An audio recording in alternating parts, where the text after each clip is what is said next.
अस्सलामु अलैकुम। Welcome back to डीनिफाइड, जहां हम दीन को समझने की कोशिश करते हैं एक दिल से। आज हम बात करने वाले हैं एक ऐसा महीना जो सिर्फ इस्लामिक कैलेंडर का पहला महीना नहीं, बल्कि सैक्रिफाइस, सब्र और हक के लिए कुर्बानी का जिंदा पैगाम है। हम जानेंगे कि इमाम हुसैन का किरदार क्या था, वो कहाँ पैदा हुए, उनका बचपन कैसा था, कुफा की तरफ क्यों रवाना हुए और करबला के मैदान में क्या कुछ गुजरा, कौन कौन उनके साथ था और किसने वफादारी निभाई, किसने दगा दिया। तो चलिए इस रूहानी सफर का आगाज करते हैं। इमाम हुसैन हमारे प्यारे नबी मोहम्मद सल्लल्लाहु अलैहि वसल्लम के वो नवासे थे जिनका नाम सुनते ही रसूल सल्लल्लाहु अलैहि वसल्लम की आंखों में चमक आ जाती थी। वो हजरत अली के फरजांद और हजरत फातिमा के नूर का झलक थे। वो 4 हिजरी में मदीना मुनाव्वरा में पैदा हुए, जहां उनका हर दिन इल्म, अदब और दीन की रोशनी में गुजरा। उनका बचपन रसूलुल्लाह सल्लल्लाहु अलैहि वसल्लम के साये में गुजरा। वो सिर्फ एक नवासाई नहीं, वो दिन की जिंदा मिसाल है। लेकिन वक्त गुजरता गया और याजीद जैसा जालिम हुक्मरान ताकत में आया।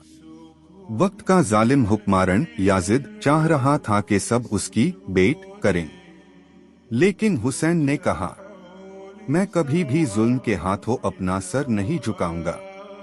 कुफा के लोगों ने लिख लिख कर खत भेजे थे, हुसैन आइए, हम आपके साथ हैं, हम आपका इंतजार कर रहे हैं। सफर आसान नहीं था। गर्मी, प्यास और थकान के बावजूद वो सिर्फ हक के लिए निकल पड़े। उनके साथ 72 लोग जिसमें बच्चे, जवान, बूढ़े, लेकिन वो 72 लाख से ज्यादा के बराबर निकले। रस्ते में एक मुकाम आया जहां उनका काफिला रुक गया। इमाम ने पूछा, इस जमीन का क्या नाम है?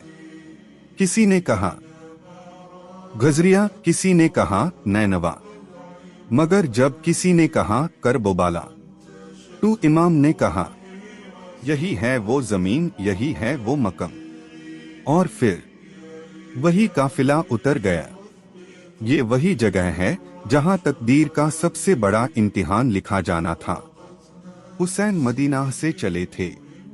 कुफा के लोगों ने दावत भेजी थी, आइए, हम आपके साथ हैं, आपके बगैर हक की रहनुमाई नहीं हो सकती। मगर जब इमाम पहुंचे तो कुफियों की जुबान से वफादारी गायब हो चुकी थी और याजिद के सिपाही छा गए थे।